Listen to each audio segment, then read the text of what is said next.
Hola, ¿qué tal? Mi nombre es Aarón Ramírez. Es un gusto y un placer poder saludarte y poder compartir esta clase, la clase número 7 del discipulado número 8. Esta clase se llama ¿Por qué será aprobada tu fe?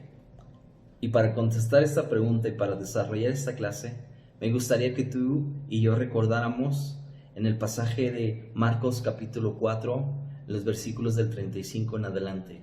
Pero antes de llegar a esos versículos, solo quiero hacer una remembranza pequeña en los versículos anteriores, en donde vemos a Jesús precisamente junto con sus discípulos predicando el evangelio, dando aquel famosísimo sermón del monte, y dice la Biblia que multitud de gente le seguía y él seguía enseñando con muchas parábolas. Y llegó un punto en donde volteó con sus discípulos y les dijo: a ellos es necesario que yo les enseñe con parábolas, pero a ustedes les voy a enseñar de una manera distinta. Y es ahí donde inician nuestros versículos que queremos leer. Los versículos que los leerás tú con mucha atención, nos recuerdan justamente que en la tarde Jesús sale con sus discípulos en esta barca y es ahí donde vemos esta historia. Mientras tanto va avanzando la barca, viene una tormenta súper fuerte y los discípulos los vemos súper atemorizados. Despiertan a Jesús temblando de miedo y preguntándoles: oye, ¿no te importa que nosotros nos ahoguemos o muramos? Quiero notar algo muy interesante aquí. Los discípulos estaban en la voluntad de Dios, porque Jesús es Dios. Jesús fue el que los envió a pasar al otro lado y que se subieran a esa barca. ¿No es así? Ahora, esto no solo es una buena noticia para los discípulos, porque no solo se saben que están en la voluntad de Dios, sino que además Jesús mismo está con ellos dentro de la barca. Jesús está en medio de ellos. Y aquí viene lo más importante y lo más interesante que quiero destacar. Lo que Jesús está haciendo, les está dando una lección que había elegido específicamente para los discípulos.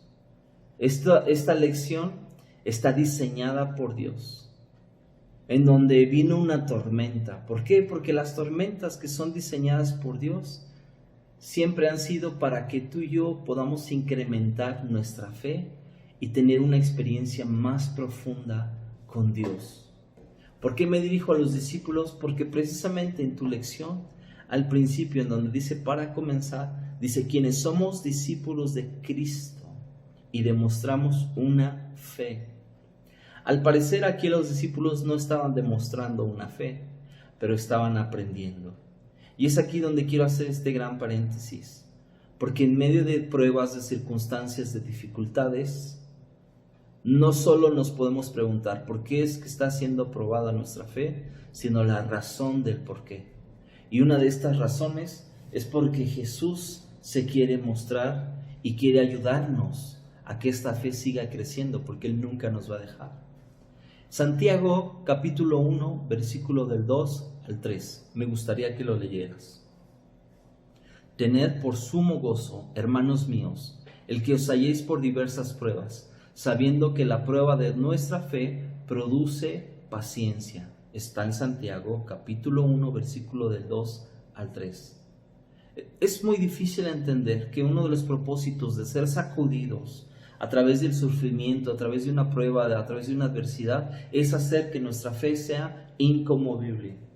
Una parte muy significativa para mí en este proceso que yo he tenido de sanidad ha sido el saberme ejercitarme aun cuando mi cuerpo no tiene nada de ganas de hacer ejercicio. Y esto lo he aprendido a lo largo de estos 2 años, porque aun cuando no sentía mis piernas o las comencé a sentir y eran muy pesadas, aun cuando tenía dolores en el cuerpo, dolores de cabeza, me obligaban y me pedían que yo me ejercitara todos los días. Y aunque era difícil para mí, la verdad es que después, además de que se hizo un hábito, la verdad es que me trajo muchas consecuencias y muy buenas. Porque al ejercitarme, mi sangre se oxigenaba mucho mejor. Así es que mientras más me esforzaba, yo me sentía mucho mejor. ¿Y por qué te lo digo? Porque esto pasa espiritualmente. La fe es como ese tejido muscular. Cuando es forzado hasta el límite, se vuelve más fuerte y no se vuelve débil. Seguramente alguna vez en tu vida has tenido la experiencia de hacer ejercicio, de ir al gimnasio, ¿verdad? Y cuando aparece el otro día después de haber hecho ese esfuerzo, pues aparece el gran dolor que hay en tu cuerpo, en las piernas, en los brazos, en donde uno ya casi no se puede ni mover. ¿Por qué pasa esto? Porque después de un ejercicio hay un pequeño micro desgarre en tu músculo. Un desgarre en donde sangra, en donde hay un pequeño sangrado. Y lo que hace tu cuerpo es regenerar con una capa nueva muscular, ¿verdad? Y es así como va creciendo. Y después de que creció, la vuelves a desgarrar y se genera una capa nueva y se va forjando el músculo y va creciendo. Y por eso te pongo este ejemplo muy práctico. ¿Por qué? Porque esto es lo que pasa espiritualmente cuando tu fe y la mía es probada. Vamos creciendo no solo en fe, sino también en un conocimiento real. Pero quiero señalar algo muy importante de lo que dice Santiago capítulo 1. Dice que vendrá en nosotros paciencia. Quiero que entiendas muy bien qué es paciencia. Te voy a leer una definición. Paciencia, con origen en el vocablo latino, patientia. La palabra paciencia describe la capacidad que posee un sujeto para tolerar, atravesar o soportar una determinada situación sin experimentar nerviosismo ni perder la calma. De esta manera puede decirse que un individuo con paciencia es aquel que no suele alterarse. Y esto me llamó mucho la atención, porque regularmente tú y yo, cuando atravesamos dificultades, pruebas, estamos más alterados que nunca, y no debe de ser así. Porque la meta de Dios es esta, que tú y yo podamos ser pacientes, es decir, que podamos soportar la prueba sin alterarnos, sabiendo que Dios va a responder y que Dios está delante de nosotros. Debemos de cultivar y preservar la confianza en Dios cuando no estemos en crisis. ¿Por qué? Porque si esperamos hasta que la crisis llegue a nuestras vidas, entonces no tendremos los recursos o la oportunidad necesaria para mantener bien nuestra fe. Así es que debemos de cultivar una confianza en el amor y en el poder de Dios día tras día. Desarrolla diariamente esta disciplina de comunión con Cristo para que crezcas con mucha firmeza. Crece para que cuando llegue la crisis, tus raíces estén profundamente tan enraizadas en la gracia de Dios. Entonces ahí no estarás frágil, así como muchos cristianos parecen ser cuando llegan las crisis. Otro ejemplo que quiero que tú y yo veamos está en 2 de Corintios capítulo 8, no es capítulo 8, es capítulo 1. 2 de Corintios capítulo 1, versículos del 8 al 9. Porque no queremos que ignoréis, hermanos, acerca de nuestra aflicción sufrida en Asia, porque fuimos abrumados sobremanera, más allá de nuestras fuerzas, de modo que hasta perdimos la esperanza de salir con vida. De hecho, dentro de nosotros mismos ya teníamos la sentencia de muerte, a fin de que no confiáramos en nosotros mismos, sino en Dios que resucita de los muertos. La frase "a fin de que" muestra que había un propósito detrás de este sufrimiento extremo, que Pablo no confiara en sí mismo ni en sus recursos, sino en Dios. ¿Por qué será probada nuestra fe? Pablo nos está dando una lección importante, a fin de que, porque hay un propósito siempre, a fin de que no confiemos en nosotros mismos, a fin de que no confiemos en nuestros recursos, en nuestra sabiduría, a fin de que específicamente en la gracia de Dios venidera que resucita de los muertos. Dios valora tanto la fe que depositamos en Él con todo el corazón. Él no va a despojar, Él nos despojará más bien de todo aquello en lo que pudiéramos sentirnos tentados a confiar, incluso en nosotros mismos. Siempre el objetivo celestial, el objetivo del cielo es que tú y yo crezcamos y seamos más fuertes en nuestra confianza, porque es Él mismo al que necesitamos, es a Dios mismo a quien necesitamos. La clase de hoy, de eso se trata el tema, de caminar en esta fe. En la fe lo es todo.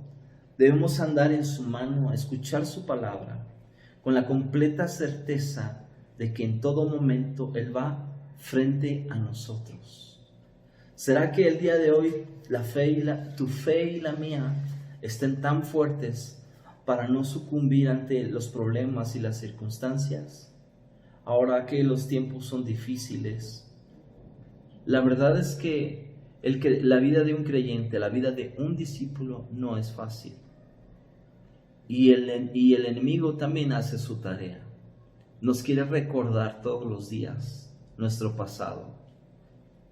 Y así como aquellos jóvenes, los cuales menciona tu lección, los jóvenes en donde estuvieron y fueron lanzados a este horno que fue calentado 7 veces más de lo normal, tenemos que tomar la decisión de seguir a Cristo con la convicción del Dios al cual adoramos tiene un poder inimaginable, insuperable, y que Él no nos va a abandonar. ¿Por qué entonces es probada nuestra fe? Por esos 2 puntos que señalé hace unos minutos contigo. Porque Dios quiere que crezcamos en paciencia. Porque Dios quiere que tú y yo podamos seguir avanzando en nuestra vida de fe. Y que siempre atrás de un sufrimiento, siempre atrás de una prueba, está un propósito de confiar siempre en Él. Y de eso se trata la fe. La fe no se trata de confiar en ti o en mí. La fe se trata de confiar en Dios mismo, quien tiene todo el poder para sacarnos adelante, para librarnos aún de la muerte misma, para librarnos de cualquier fuego de problemas o de situaciones. Es verdad que la fe que tú y yo podamos tener, Dios le agrada. Y Dios quedará complacido contigo y conmigo si nos permitimos seguir creciendo en fe. Así es que no menosprecies cualquier temporada que tú estés viviendo, sea fructífera, sea difícil, sea como sea. No desperdicies la gran oportunidad que Dios nos da para que tú y yo podamos seguir creciendo en fe. Así es que te animo a que vuelvas a hojear tu lección y medites sobre todo en nuestros corazones, en tu corazón, en dónde está tu fe, qué es lo que Dios está haciendo. El diablo va a querer engañarte que no tienes fe. Pero eso no es lo que importa, eso no es la meta de Dios, que te hagas sentir con menos fe que otros. La meta de Dios más bien es que sigas creciendo en fe. Así es que si no pasaste una prueba, una dificultad y tuviste mucho temor, no te preocupes. Dios va a cumplir su propósito en ti y en mí. Dios acomodará las cosas a nuestro favor. No sé si las tornará difíciles, complicadas, pero recuerda esto, siempre Dios lo hará con un propósito, de que tú y que yo podamos tener esa madurez espiritual para que nuestra fe siga creciendo para amarle y adorarle. Fue un placer haber estado contigo. Te animo a que sigas meditando y estudiando tus lecciones. Un abrazo grande y profundo en el amor del Señor. Hasta luego.